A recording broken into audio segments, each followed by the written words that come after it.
नमस्कार, मैं हूं आपके साथ नम्रता। पूरी दुनिया में कोरोना का कहर जारी है और रोज नए मरीजों और मौत का आंकड़ा घटने के बजाय बढ़ता ही जा रहा है। अगर कोरोना की अपडेट की बात करें तो अब तक कोविड-19 से संक्रमित 7,27,22,870 लोग इसकी चपेट में आ चुके हैं, तो वहीं लगभग 16,20,602 लोगों की मौत हो चुकी है।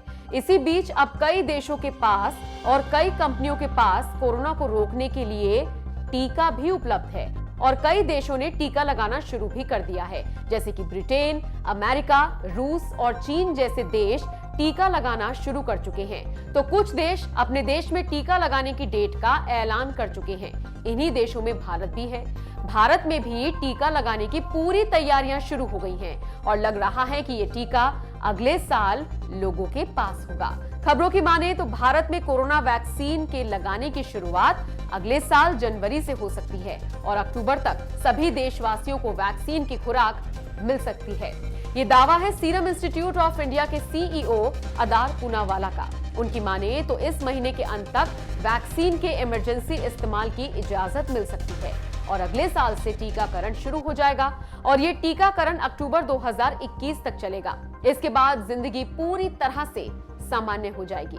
अपने इंटरव्यू में अदार पूनावाला ने आगे कहा कि इस महीने के अंत तक हमें एक इमरजेंसी लाइसेंस मिल सकता है, लेकिन व्यापक उपयोग के लिए लाइसेंस बाद में मिलेगा। हमें विश्वास है कि यदि नियामक एक अच्छा संकेत देते हैं और जिस दिन भारतीय आबादी के 20% लोगों को कोरोना वायरस का टीका लग गया, उससे आत्मविश्वास और भावनाओं का पुनरुत्थान होगा।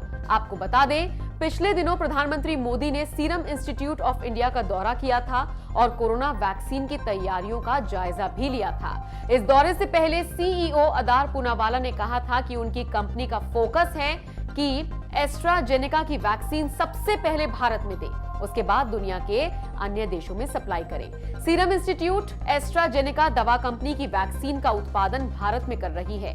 तो अब आप समझ सकते हैं कि भारत में कोरोना का टीका कब आएगा और कब तक लगेगा, और ये भारत के लिए और भारत के लोगों के लिए वाकई में बहुत बड़ी बात है।